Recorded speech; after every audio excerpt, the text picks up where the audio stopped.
ॐ पूर्णमदः पूर्णमिदं पूर्णात् पूर्णमुदच्यते पूर्णस्य पूर्णमादाय पूर्णमेवावशिष्यते। ॐ शान्ति शान्ति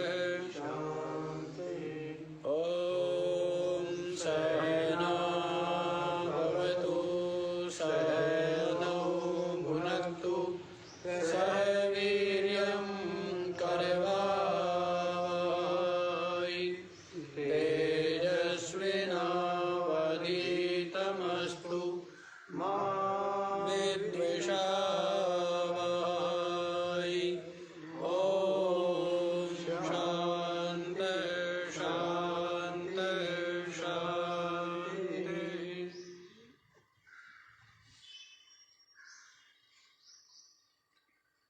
हाँ जी, तो क्या बतलाया था? कल आपको बताया था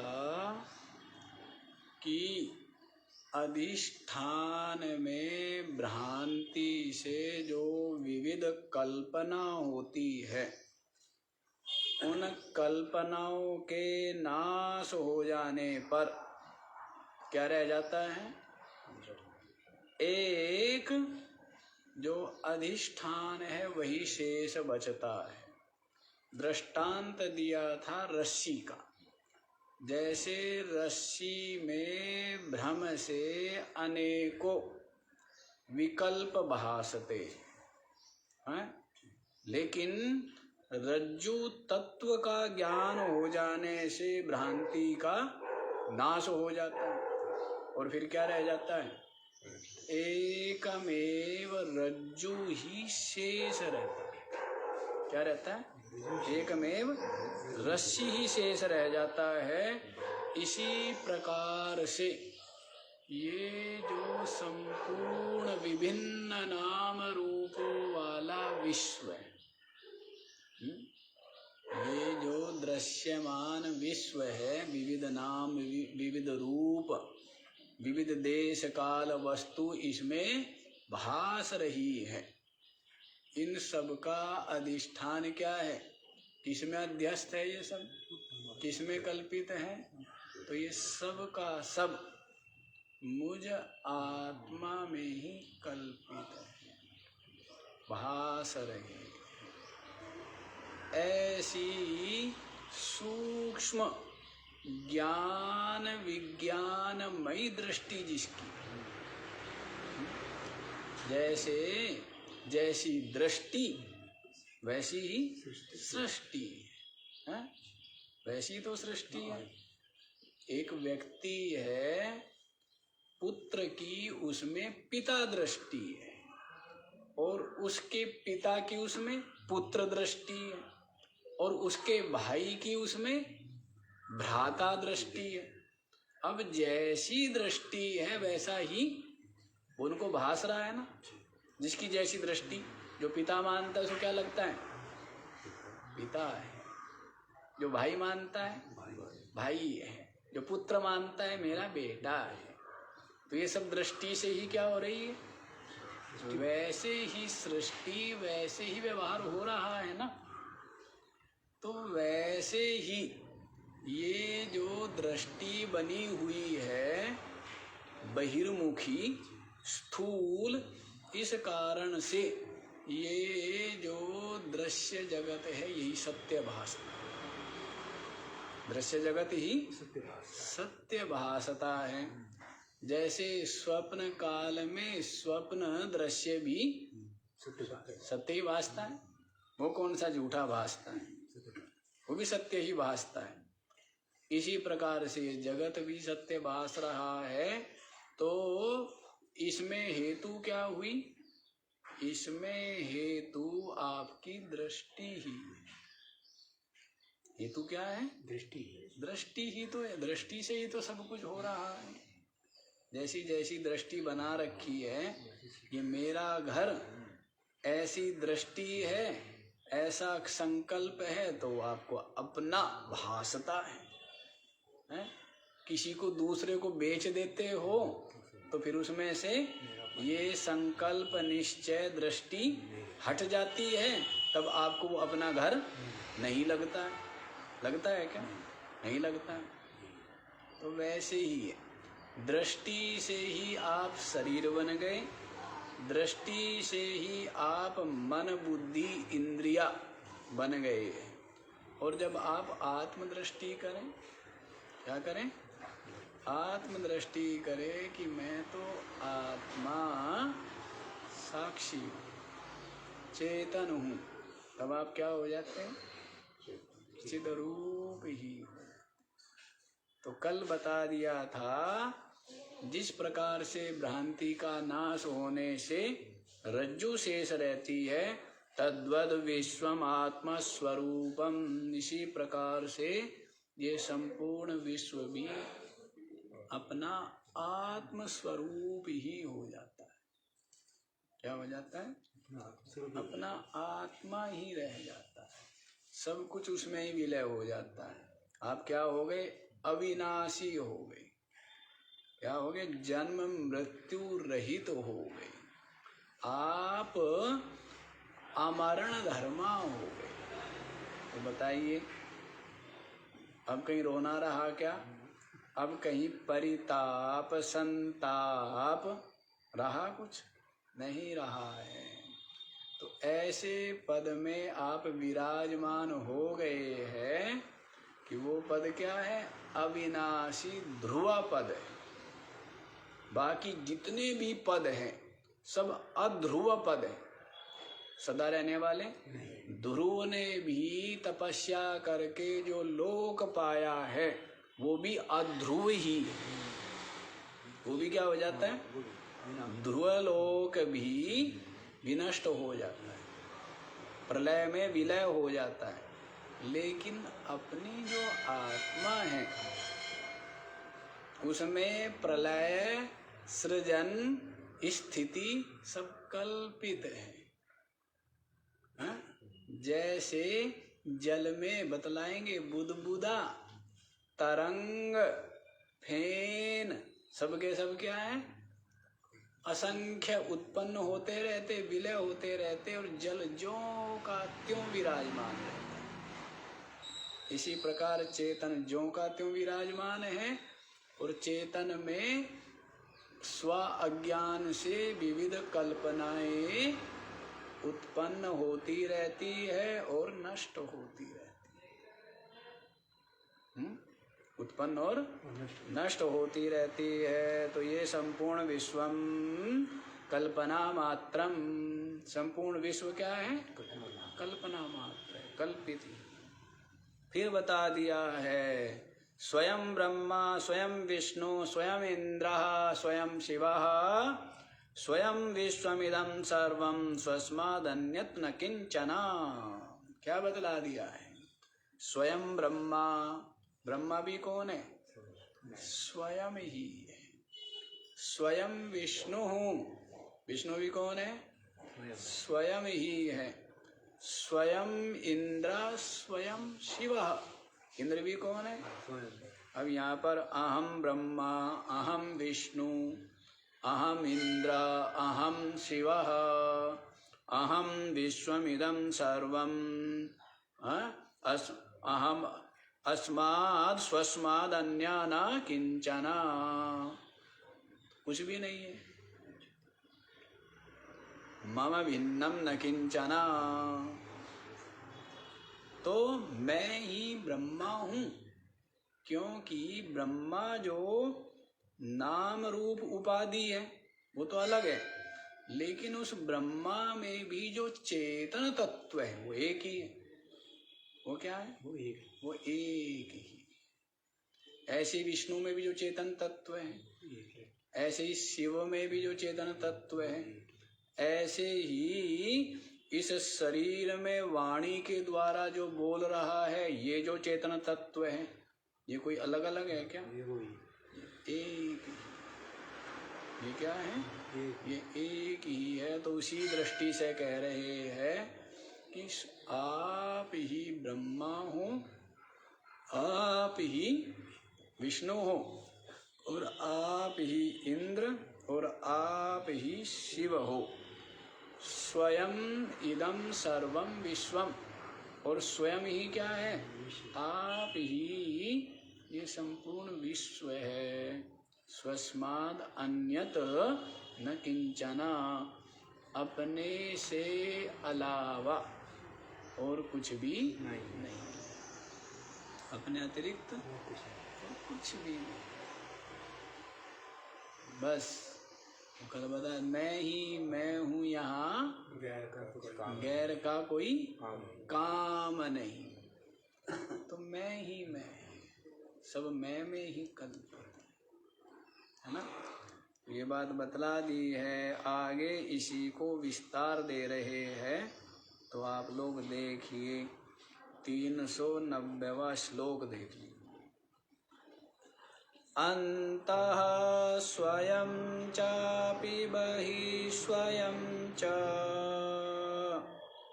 स्वयं पुरस्तात् स्वयमेव पश्चात्, स्वयं ह्यवाच्यां स्वयमप्युदिच्यां, तथोपरिष्टात् स्वयमप्यधस्तात्।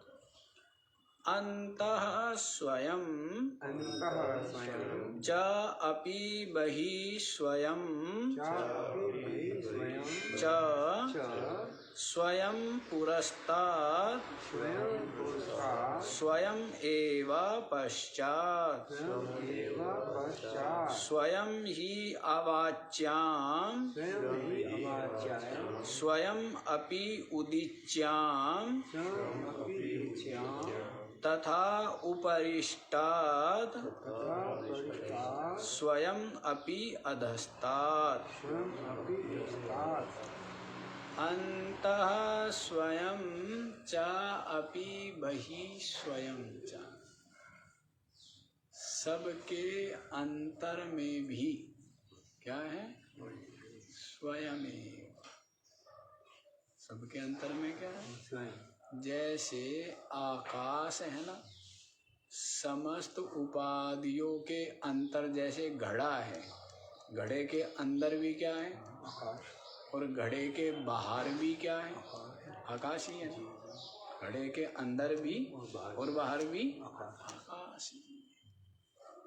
वैसे ही संपूर्ण जो उपाधि है, क्योंकि अंदर बाहर किससे है? उपाधि से। इसमें है उपाधि में, आत्मा में अंदर बाहर नहीं है। क्या आकाश में अंतर बाहर की कल्पना नहीं हो सकती है? किसमें है? ये उपाधि से ही है ना। तो वैसे ही समस्त उपाधियों के अंतर में क्या है? स्वयं ही। स्वयं अपि, स्वयं अन्तः स्वयं चापि, सबके अंतर में भी स्वयं ही है, बहिः स्वयं च, और बाहर भी क्या है? स्वयं। अंदर बाहर स्वयं ही है। जैसे जो रस्सी में कल्पित सर्प है, उसके अंदर भी क्या है? रस्सी। उसके बाहर भी क्या है? रस्सी। रस्सी ही तो है ना। ऊपर क्या है? नीचे क्या है? बीच में क्या है? रस्सी। रस्सी तो रस्सी है। क्या है? रस्सी ही है ना। वैसे ही सबके अंदर सबके बाहर कौन है? जैसे मिठाई है, मिठाई के अंदर क्या है? मीठा। मिठाई के बाहर मिठाई के ऊपर, मिठाई के नीचे, मिठाई के बीच में, मिठाई के आगे, मिठाई के पीछे, सब जगह क्या है? मीठा ही मीठा। मीठे के अलावा कुछ है? मीठा ही मीठा है ना। तो वैसे ही ये जो कुछ नाम रूप प्रपंच है, इसमें अंदर बाहर आगे पीछे ऊपर नीचे सब जगह क्या है? चेतन ही है, स्वयं ही है। तो इसी को बताया है बहि स्वयं च, आप ही अंतर है और आप ही बाहर है। स्वयं पुरस्तात्, और आगे भी क्या है? आप ही है। स्वयं पश्चात, और पीछे भी क्या है? स्वयं ही, आप ही। आगे भी आप ही और पीछे भी आप ही। स्वयं ही अवाच्याम, और जो दिशा है पश्चिम दिशा है, अवाच्याम जो पूर्व दिशा है, और स्वयं अपि उदीच्याम, और जो क्या हुआ? अवाची है, गड़बड़ हो रहा है ना।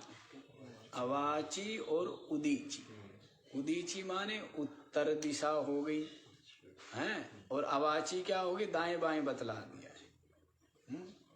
जैसे पूर्व की तरफ मुख करके खड़े होते हैं तो क्या हो जाती है? जो बाईं दिशा है वो क्या होती है? उत्तर, और जो दाईं दिशा है वो क्या हो जाती है? दक्षिण। तो उसी को बता रहे हैं स्वयं अपि अवाच्याम, स्वयं अपि उदीच्याम।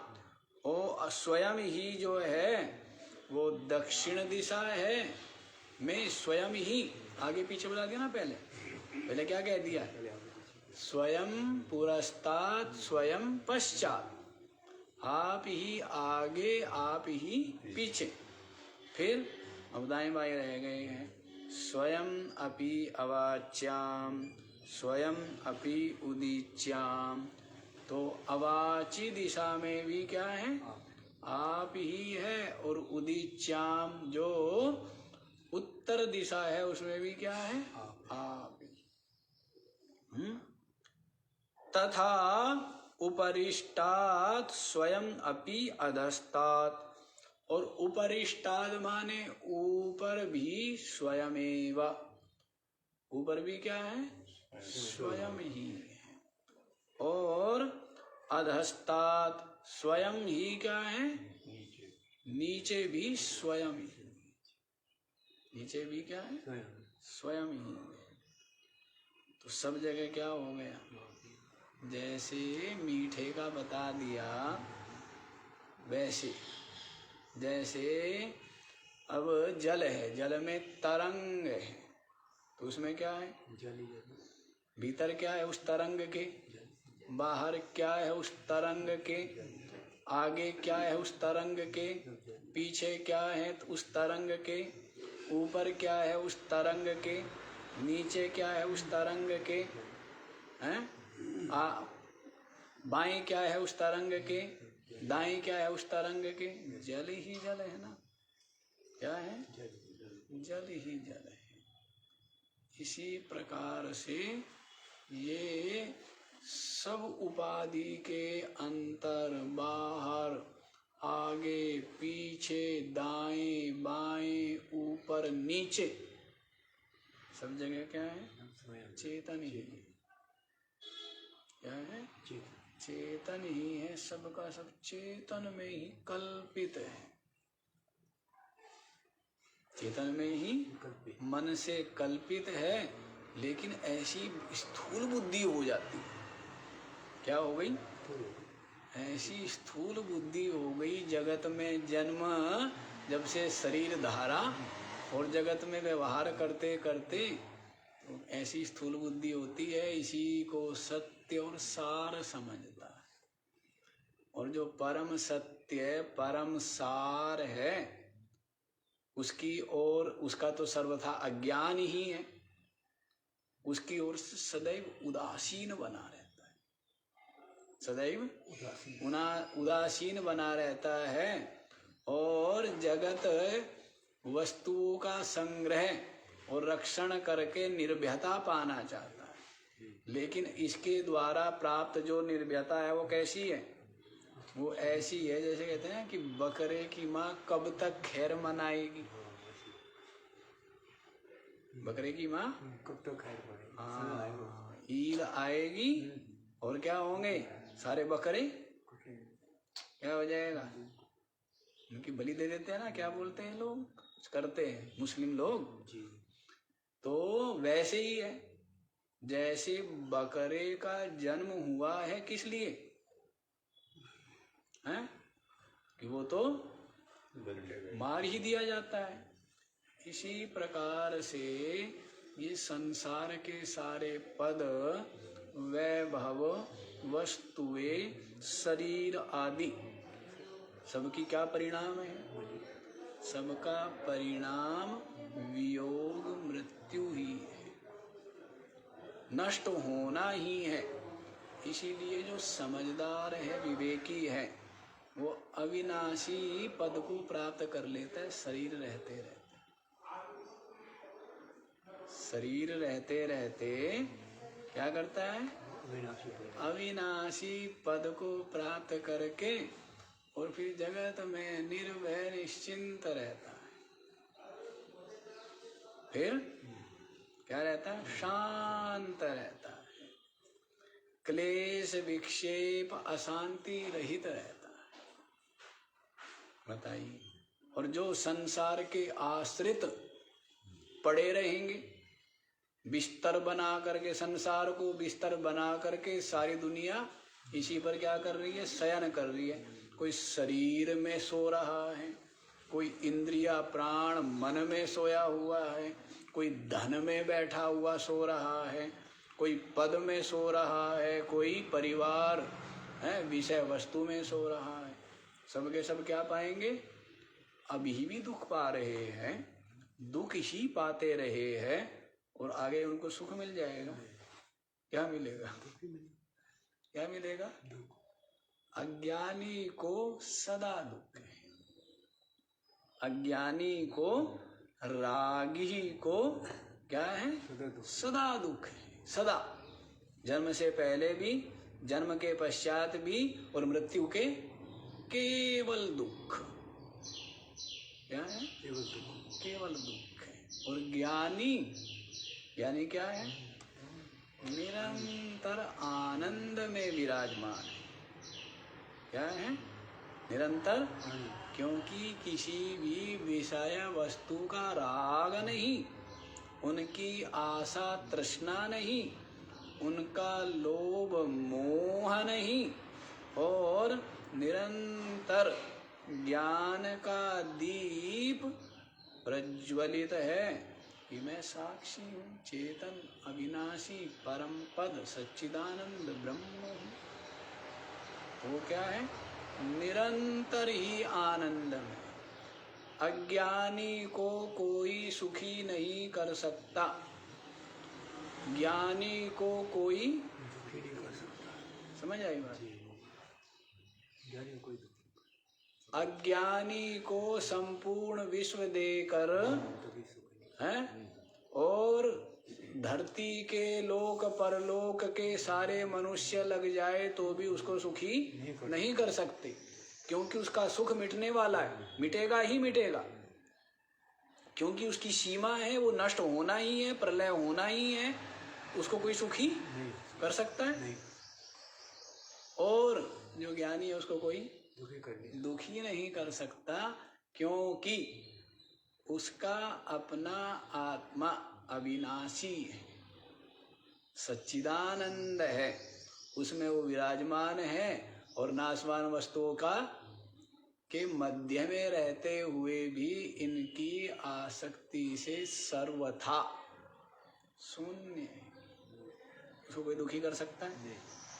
सारी धरती लोक परलोक की शक्ति लग जाए, ज्ञानी को कोई दुखी नहीं कर सकता, और अज्ञानी को कोई, देख लो, लोक परलोक क्या क्या मानते हो आप लोग? आपके सारे भगवान, भगवान तो घने हैं, किन किन का नाम लो? भगवान भी कितने आपके? हैं? बहुत भगवान बना है आपकी। सारे भगवान लग जाए, क्या सारे भगवान लग जाए, उस सारे भगवान भी अज्ञानी को सुखी नहीं कर सकते। और सारे राक्षस लग जाए हैं, या संपूर्ण लग जाए, संपूर्ण जीव प्राणी जगत, ज्ञानी को कोई दुखी नहीं कर सकता, क्योंकि वो जानता है मैं चेतन हूँ, ब्रह्म हूँ। ये सब क्या है? सुख दुख आदि अंतःकरण में है।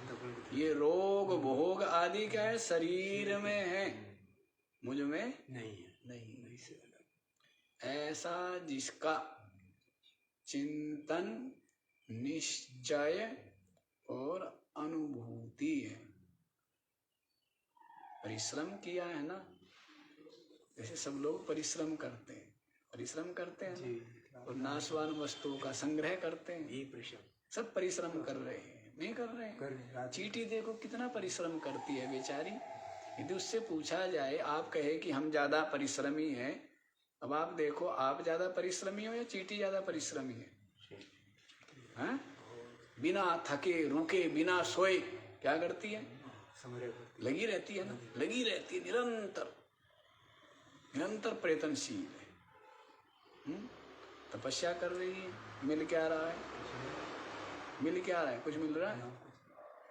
वैसे ही ये मनुष्य है, लगा रहता है, मिलता मिलाता कुछ नहीं है इसको। वही पुरुषार्थी तपस्वी है जिसने क्या किया है? स्वयं का बोध प्राप्त कर लिया। क्या कर लिया? स्वयं का बोध प्राप्त कर लिया, तो वह ही सुखी, उसने ही प्राप्ति की है ना। बाकी तो सब गुजारे के लिए है, इसलिए गुजारे के लिए है, शरीर निर्वाह करने के लिए। तो इस बात को समझना चाहिए, है ना। तो ज्ञानी निरंतर मुक्त है, आनंद में विराजमान है, और अज्ञानी यहाँ भी रोना,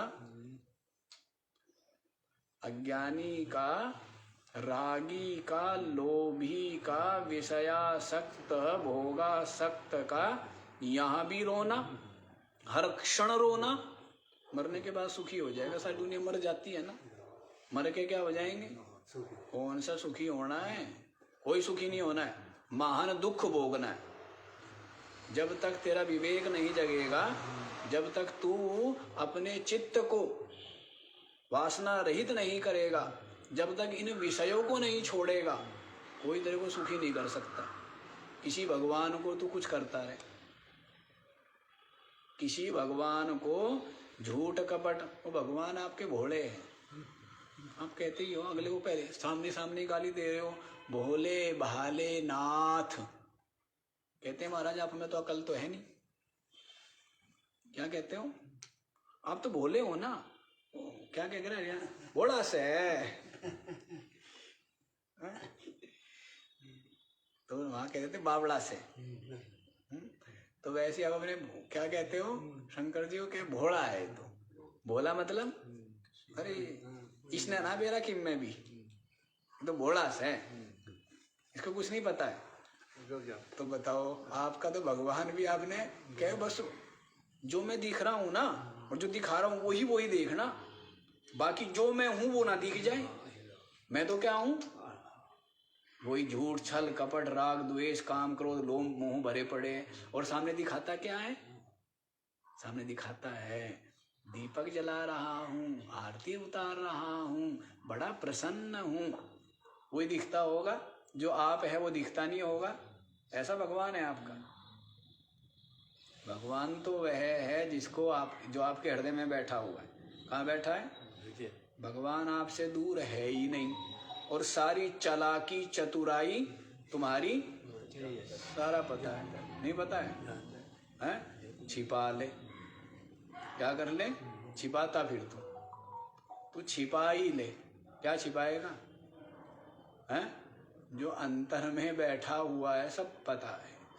इतना तेरे को अकल नहीं और पाप आचरण में लगा हुआ है, मलिन आचरण में तेरा कहीं पर भी भला होने वाला नहीं।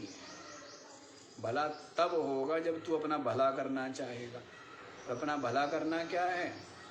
अपना भला करना है इन विषयों का संग छोड़ना, इन विकारों का परित्याग करना। यही क्या है? यही अपना भला करना है। और परमात्म अनुभूति, परमात्म प्राप्ति के लिए प्रयत्न करना, यही क्या है? यही अपना भला करना है, हैं? और यहाँ पर संग्रह आदि करेगा, झूठ कपट करके चालाकी चतुराई बुद्धिमानी दिखाएगा, सब यहीं पड़ा रह जाता है। पता नहीं कितने लोग आए और इसको मेरा मेरा करके चले गए, ये सब यहीं पड़ा हुआ है और वे चले गए। वे क्या हो गए? वे चले गए। तो इस तरह की इतना तो विवेक नहीं है और वैसे डींगे भरता रहता है संसार में। मेरे बराबर बुद्धिमान कोई भी नहीं है, मैं बहुत बुद्धिमान हूँ। ऐसी बुद्धिमानी आप रखिए अपने पास। तो बात ये समझ लीजिए, अज्ञानी सदा दुखी है।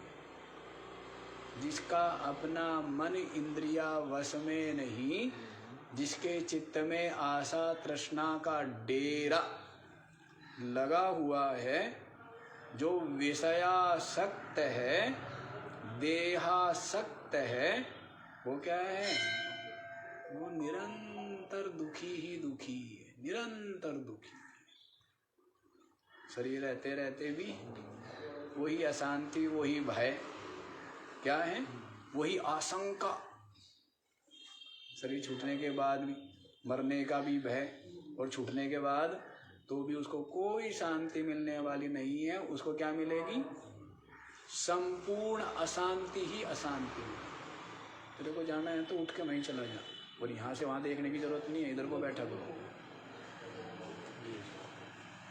हाँ जी, तो क्या मिलेगी? अशांति ही अशांति। और ज्ञानी के लिए क्या है? शांति ही शांति, क्योंकि वो अविनाशी स्वरूप को जाने। तो समझ आ गया क्या बतलाया है? स्वयं ही अंदर बाहर, आगे पीछे, दाएं बाएं, ऊपर नीचे, सब क्या है? स्वयं ही। सब क्या है? स्वयं ही है। सब जगह वही विराजमान है, सब कुछ उसमें ही अध्यस्त है, उसमें ही कल्पित है ना। तो अब आगे वाला श्लोक भी आप देखो क्या समझाते हैं। इसमें भी ये जो बात बताई है इसको स्पष्ट करते हैं। देखिए क्या कहते हैं। तरंग फेन भ्रम बुद्बुदादि सर्वं स्वरूपेण जलम यथा तथा चिदेव देहाद्यहमन्तमेतत् सर्वं चिदेवैकरसं विशुद्धम् तरंगफेन भ्रम बुद्बुदादि सर्वं स्वरूपेण जलम यथा तथा चिद एव देहादि अहम अंतमेतत् सर्वं चिद एव एकरसं विशुद्धम् यथा, जिस प्रकार से। जो बात बताई है ना, समझा रहे हैं उसको। यथा माने जिस प्रकार से तरंग फेन भ्रम बुद्बुदादि, जल में जो तरंग है, जल में जो फेन है, झाग है, जल में जो भंवर होता है, जल में क्या होते हैं? गोल गोल भंवर होते हैं ना, भ्रम घूमते रहते हैं। और बुदबुद आदि जल में क्या हो जाते हैं? बुदबुदे हो जाते हैं। सर्वं स्वरूपेण जलम, जिस प्रकार से सबके सब तत्व से देखे, स्वरूप से देखे तो क्या है? जल ही जल। यदि बुदबुदे में से पानी निकाल लो तो, तरंग में से पानी निकाल लो तो, भंवर में से पानी निकाल लो तो, हैं? कुछ बचेगा? कुछ रहता है क्या? झाग में से पानी निकाल लो तो कुछ रहता है?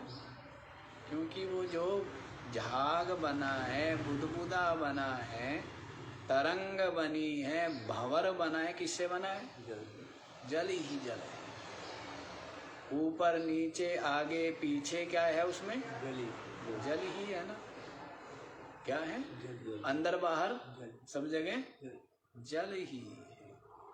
तो यथा माने जिस प्रकार से उसमें जल ही जल है, तथा इसी प्रकार से चिदेवा देहादि अहमंतम एतत्, देह से लेकर के अहंकार पर्यंत। कहाँ से? देह से, देह है आदि, तो देह से लेकर के और अहंकार पर्यंत एतत् चिदेव, सबका सब क्या है? चिद ही। सबका क्या है? चिद ही है। और ये जो चिद है, ये चित्त के कारण से क्या होता है? चित्त के कारण से भिन्न भासता है। चित्त के कारण से भिन्न भासता है और विविध भासता है, जो कि है सबका सब क्या? चिद रूप। सबका सब क्या है? चिद रूप। अब आप देखो, जैसे मिट्टी एक है, और उस मिट्टी को कुम्हार अलग अलग आकार और नाम दे देता है। किसी को घड़ा कहता है, किसी को सुराई कहता है, किसी को हांडी कहता है, किसी को करवा कहता है। मिट्टी क्या है? एक ही मिट्टी है। अब किसी बालक को समझाए कि ये घड़ा और हांडी एक ही है, वो क्या कहेगा? ये कहाँ है? एक नहीं। लेकिन वास्तव में घड़े में, हांडी में, उस सुराई में, सब में क्या है? एक ही मिट्टी है ना। उनको जो आकार देना है वो किसकी कल्पना है? कुम्हार की। और उसका नामकरण, नाम रख दिया। अब सुराई का नाम हांडी रख सकता था और हांडी का नाम सुराई रख सकता था, कोई आपत्ति थी? कोई आपत्ति नहीं थी। नाम रखे हुए, कोई आपत्ति थोड़े ही है, नाम रखे हुए। अब पानी को आप पानी कहते हो, कोई जल कहता है, कोई वाटर कहता है, कोई कुछ और कहता है, H2O कहेगा कोई? अब बताइए, वो नाम रख दिए, सबकी अपनी अपनी कल्पना है। क्या वो पानी? तत्व से तो पानी ही है। वैसे ही नाम रूप जितने भी मिट्टी में है पात्र, ये कुम्हार की कल्पना है। सोना एक है और जितने भी आभूषण हैं उनके जो आकार और नाम हैं वो क्या है? वो सुनार की कल्पना है। और लोहा एक है और उस लोहे से बनाए हुए जो औजार, अस्त्र शस्त्र आदि हैं उनके नाम और आकार रूप अलग अलग हो, क्या है? लोहार की कल्पना है। सब में लोहा एक, सब में मिट्टी एक, सब में सोना एक। इसी प्रकार से सबका सब चेतन में ही कल्पित है। चेतन में माया कल्पित, इस माया से जो प्रकृति, माया से क्या हो गई? प्रकृति हो गई। और ये त्रिगुणात्मिका प्रकृति, इसके द्वारा महातत्व हुआ, महातत्व से अहंकार हुआ, अहंकार से आकाश हुआ, आकाश में वायु हुई, वायु से अग्नि हुई, अग्नि से जल हुआ और जल से पृथ्वी हो गई। फिर इन पांचों का संगठन विघटन होने से क्या हो गए? ये स्थूल सूक्ष्म शरीर बन गए। इन पांच तत्वों का संगठन और विघटन होने से क्या हो गया? ये स्थूल शरीर, सूक्ष्म शरीर आदि बन गए हैं। ये है बात। तो वापस लौटो, ये स्थूल शरीर आदि सूक्ष्म शरीर क्या है? पांच तत्वों से बने हैं। ये पांच तत्व क्या होते हैं? ये किससे बने हैं? अहंकार से बने। अभी बताया ना, पांच तत्व किससे बने? अहंकार से बने। पृथ्वी जल से बनी है तो पृथ्वी जल में विलय हो जाती है, जल जो है वो अग्नि में विलय हो जाता है, अग्नि जो है वो वायु में विलय हो जाती है, वायु आकाश में विलय हो जाता है, और आकाश जो है वो अहंकार में विलीन हो जाता है, अहंकार महातत्व में विलीन हो जाता है, महातत्व जो है प्रकृति में विलीन हो जाता है। ये त्रिगुणात्मिका प्रकृति जो अपने में कल्पित माया है उसमें विलय हो जाती है। माया जो है वो कल्पित ही है, एक मैं ही रह जाता हूँ। क्या रह जाता हूँ? एक मैं ही रह जाता हूँ। अब आप समझिए, ये जो बीज है, इस बीज में ही बहुत विशाल वृक्ष है, बहुत इतना मोटा तना है, चार आदमी भी हाथ पसारे तो भी उसका तना हाथों में आने वाला नहीं है। उस बीज के अंदर है, उस बीज के अंदर इतना मोटा तना है, इतनी शाखाएं उपशाखाएं हैं, इतने फल फूल पत्ते हैं। दिख तो नहीं रहे हैं लेकिन है नहीं क्या? सब कुछ है। वैसे ही ये सबका सब वासना बीज चित्त में विराजमान है। और ये जो चित्त है ये मेरे में यूं ही उठ खड़ा हो गया। जो चित्त है ना, मन, ये कुछ नहीं है, तरंग मात्र है। क्या है? तरंग मात्र है, वृत्ति मात्र है। इसको थोड़ा सा अंतर्मुखी होवे तो ये मुझ में ही विलय हो जाता है। अज्ञान में तो विलय रोज होता है, ये सुसुप्ति में तब कहाँ रहता है आपका मन?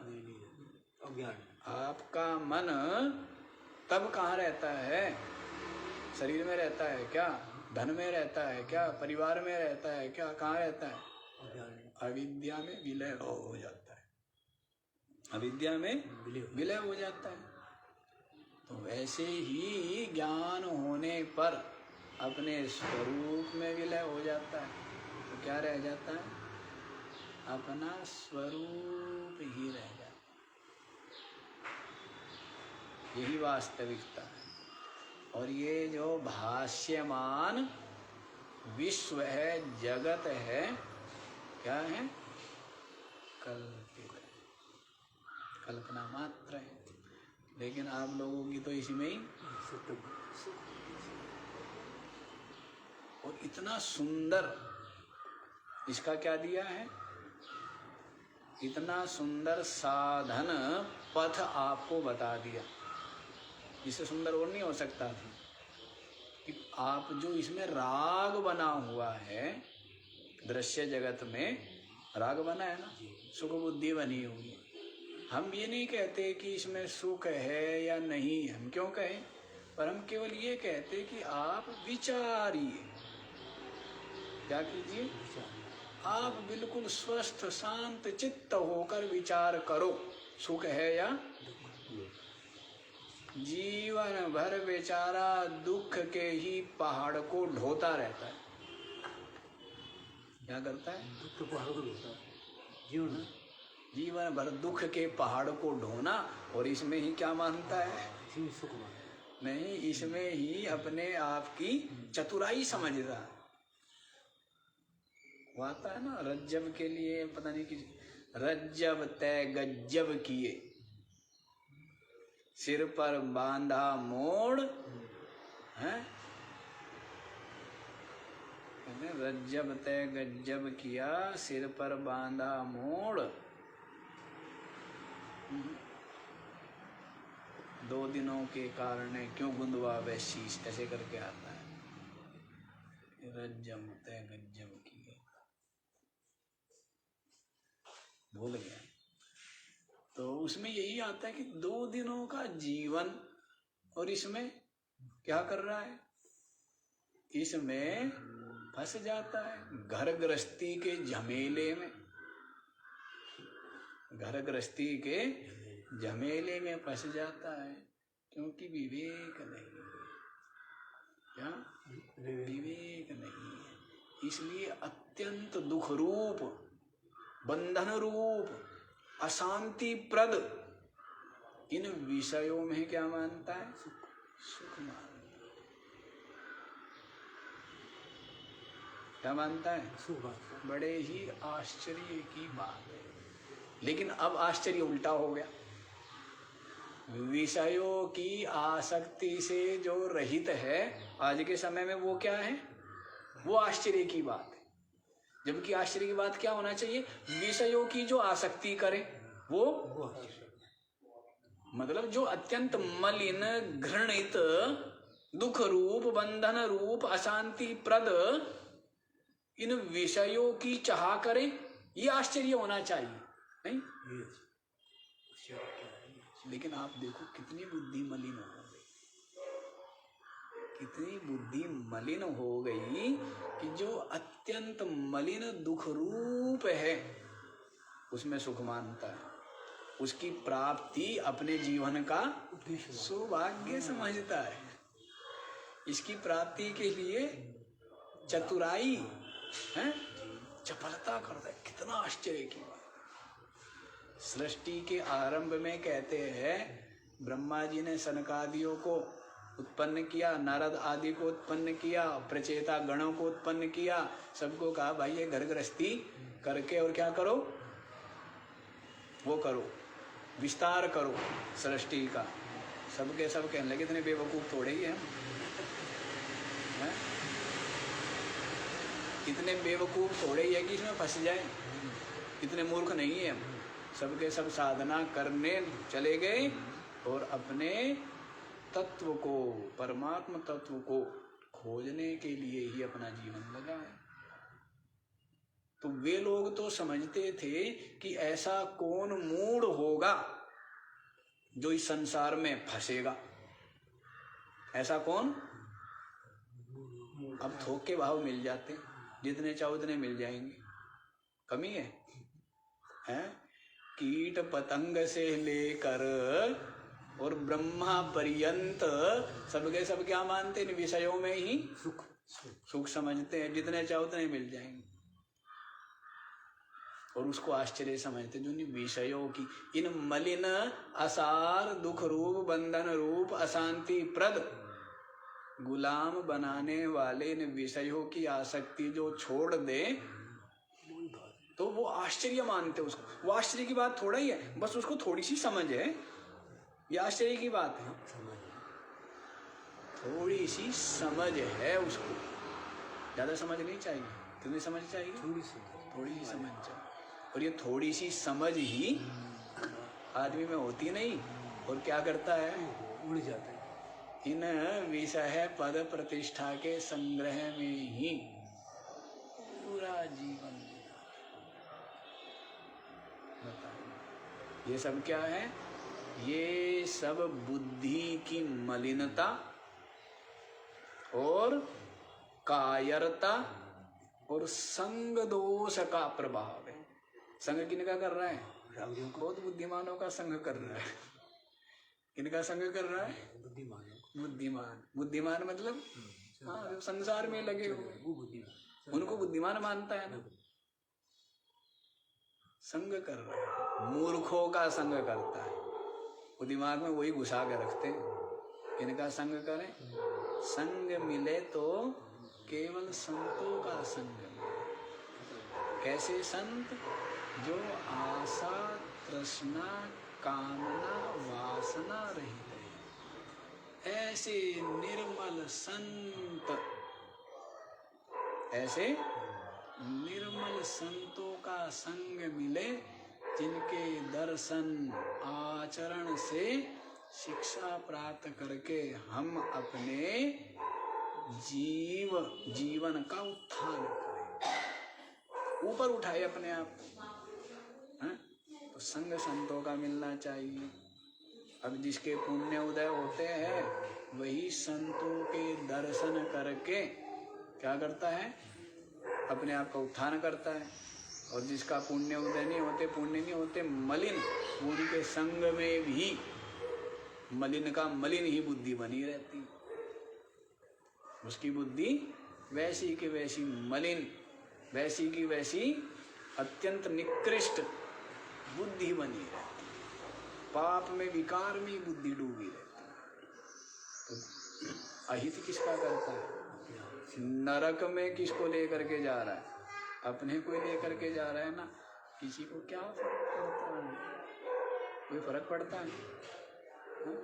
कोई ढोल बाजे बजा बजा करके नरक गमन की तैयारी कर रहा है तो वो करे, लेकिन समझना चाहिए, विचारवान समझे ये सब आसार ही।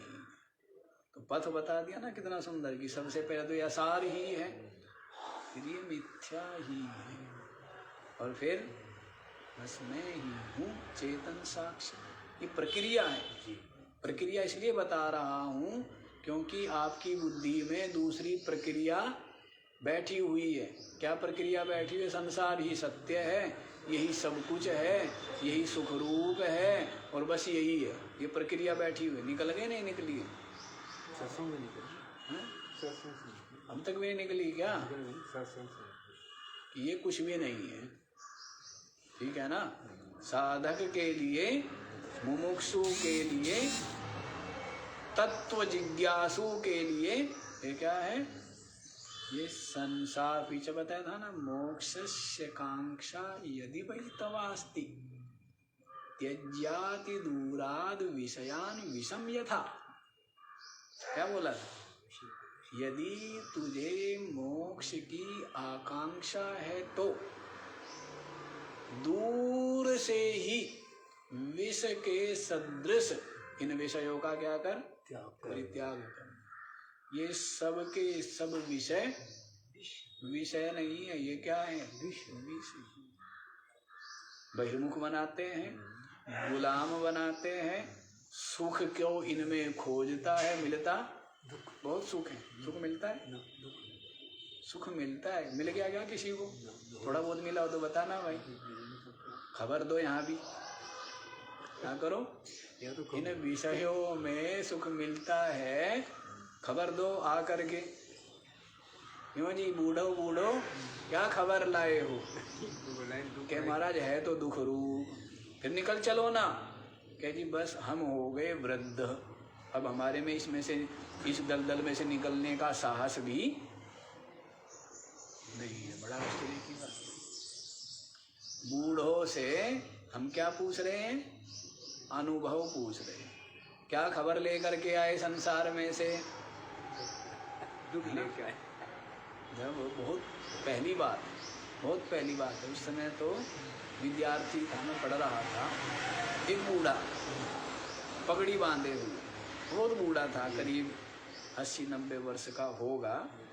तो मैं विद्यालय जा रहा था, उसने यहाँ मेरे को दरवाजे पर पकड़ लिया, बूढ़ा, और कहने लगा कि भाई ये गृहस्थ में, संसार में कुछ भी नहीं है, सब दुख रूप है, सब जो है मोह, सब आशा, स्वार्थ के संबंध है?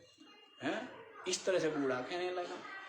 अब वो जो कह रहा था, मैंने भी उसकी बात सुनी, जितनी बुद्धि थी उतनी समझी भी, उतनी विचारी भी, है ना।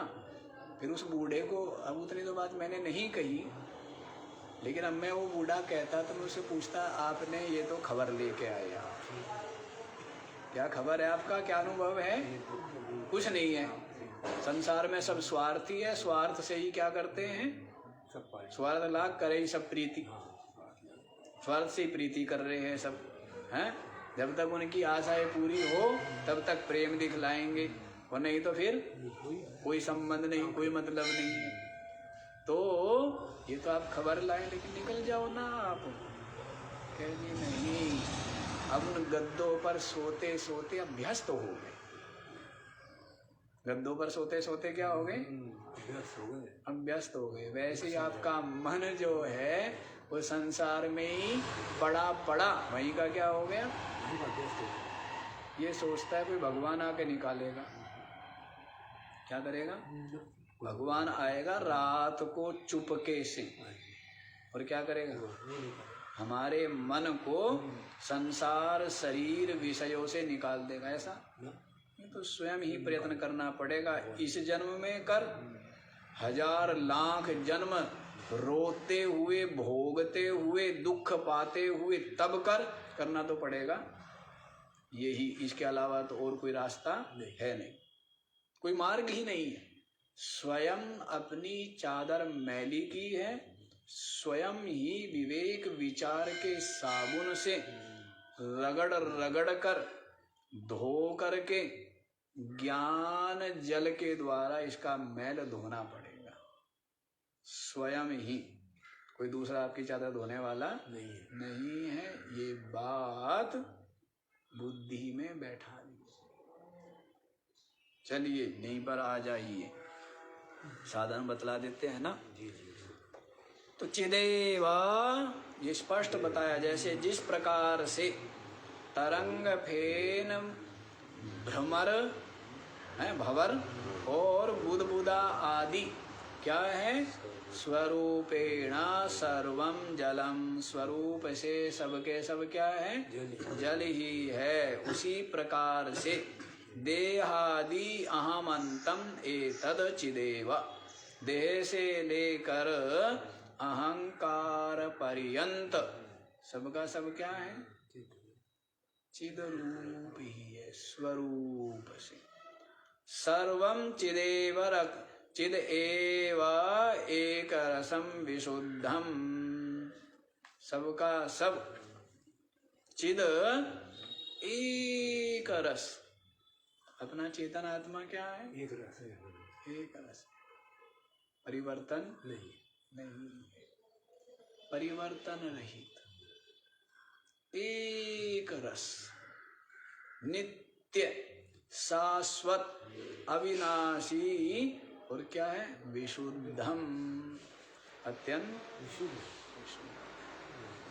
कौन, अपना, आपका अपना आपा, अर्थात आप ही, अर्थात क्या, आप ही जो चेतन है वो क्या है, वो अत्यंत विशुद्ध है, सच्चिदानंद ब्रह्म है, नित्य मुक्त है।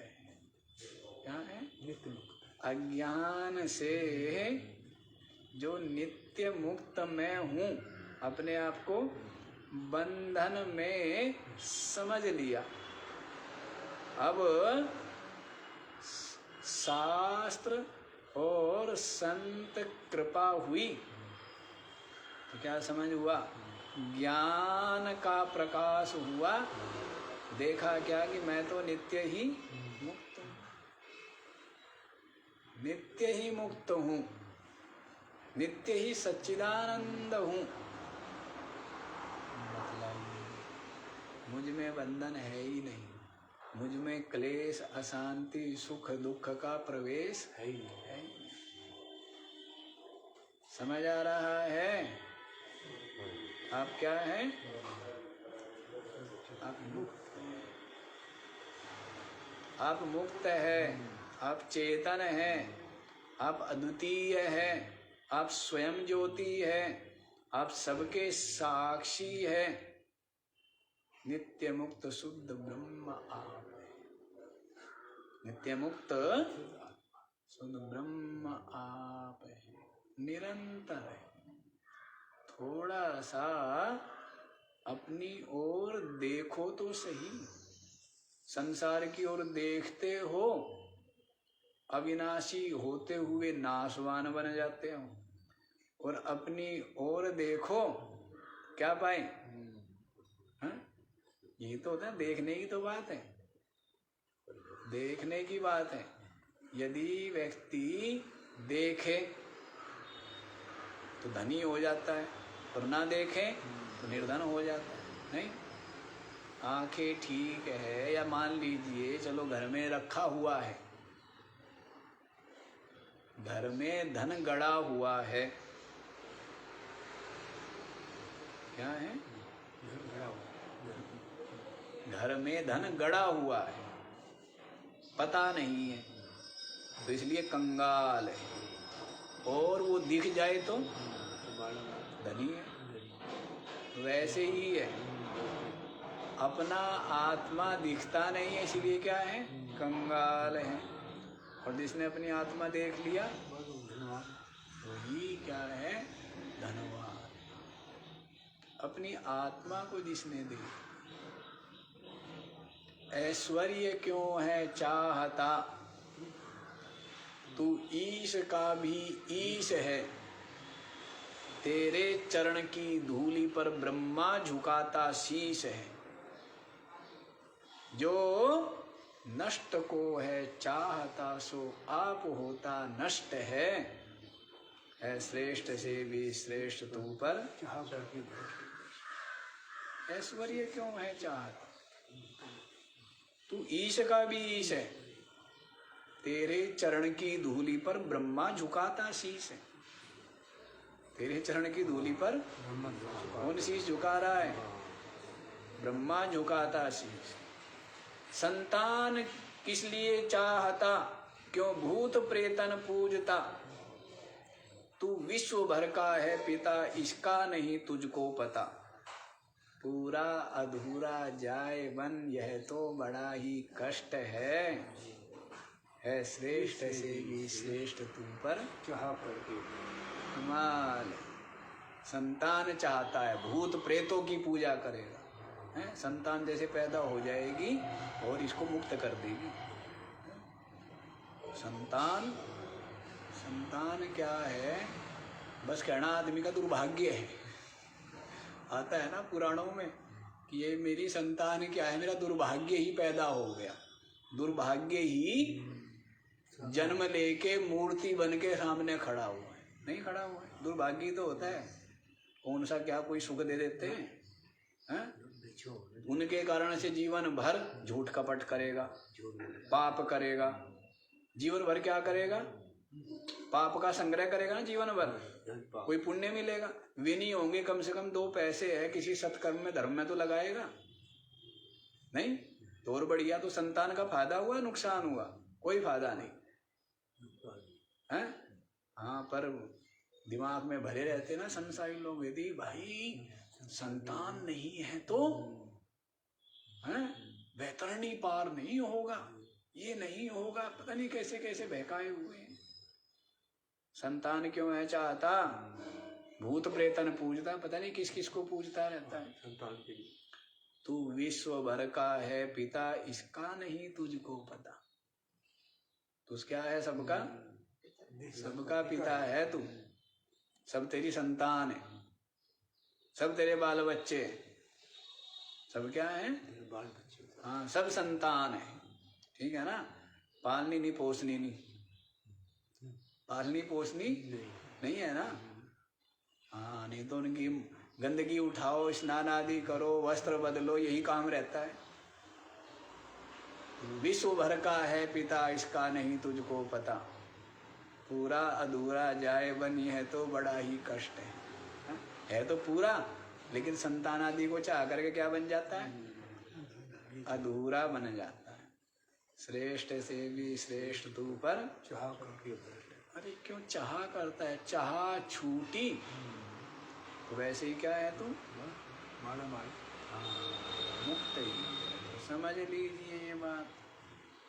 तो मैं तो चिद एक रस विशुद्ध हूँ, सब देह से आदि और अहंकार पर्यंत सबका सब मुझ में प्रतीति मात्र, प्रतीति मात्र, सत्य नहीं। लेकिन ये बोध जो इंद्रिय विषय लोलुप है, जो बहिर्मुखी है, स्थूल बुद्धि है, उनकी समझ में आने वाला नहीं। और जो जितेंद्रिय है, जो वैराग्यवान है, उसकी समझ में झट आ जाता है। क्या आ जाता है? ये झट से आ जाता है, ये असार मिथ्या है, ब्रह्म सत्य, जगद मिथ्या, जीवो ब्रह्मैव। ब्रह्म सत्य है, जगत मिथ्या है, और मैं ब्रह्म हूँ। मैं ब्रह्म हूँ, चेतन। ऐसा समझ में आ जाता है तो मुक्त हो। आ गया समझ में? नहीं आया? हाँ भाई देखो, ठूस ठूस के भर दिया, और अभी भी नहीं आएगा तो फिर कब आएगा? क्या हमारा सतयुग में आएगा? हाँ? जैसा सतयुग था ना, ऐसा सतयुग कभी ना हो। जैसा आपका सतयुग था, जिसमें हिरण्याक्ष, हिरण्यकशिपु, दैत्यों की भरमार, ऐसा सतयुग कभी नहीं होना चाहिए। होना चाहिए। अब आप ये कहते हो कि भाई जब धर्म की हानि होती है और अधर्म बढ़ता है तब भगवान के अवतार होते हैं। सबसे ज़्यादा अवतार सतयुग में हुए, इसका मतलब अधर्म ज़्यादा बढ़ा हुआ था। उसके बाद त्रेता में हुए, इसका मतलब अधर्म ज़्यादा बढ़ा हुआ था। उसके बाद द्वापर में भी 3-4 हुए, इसका मतलब कलयुग में कितने होंगे? 1 होगा। तो इसका मतलब कलयुग में अधर्म सबसे कम है। नहीं भाई, आप ही तो कह रहे हो। कलयुग जिसको आप कहते हो, इसमें अवतार कितने होने हैं? 1। इसका मतलब अधर्म इसमें सबसे कम होना चाहिए ना।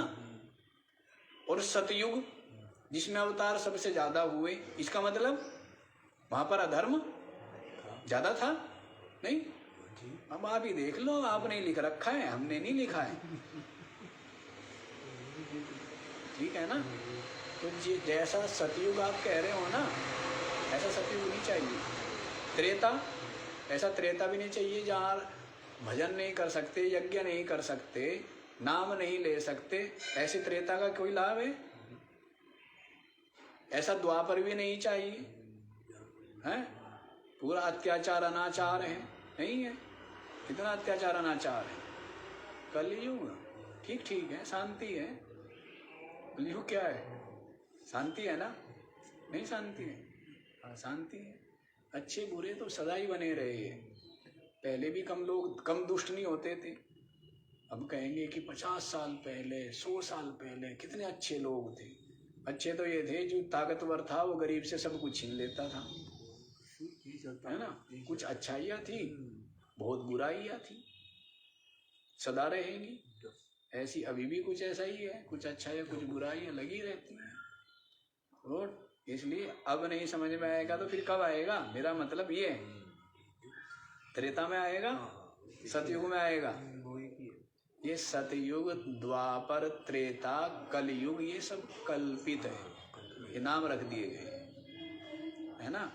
ये भूत, भविष्य, वर्तमान, ये नाम रख दिए आपके मन के हिसाब से, है ना? जो वर्तमान है, काल एक है। काल क्या है? केवल एक वर्तमान। लेकिन जो अपनी स्मृति में रह गया उसको भूत कह देते हैं। उसको क्या कहते हैं? बहुत कहते हैं। और जो अभी अपनी बुद्धि के सामने नहीं आया है उसको भविष्य कहेंगे। बस। यही है। किंतु काल, काल भी भूतकाल, भविष्य काल, वर्तमान काल होते नहीं, काल एक। नाम हो गया, उपाधि आ गई है। जो स्मृति मात्र रह जाता है वो भूतकाल हो गया। इतनी बातें। तो आज इतना ही रखिए, बाकी का विचार। ओ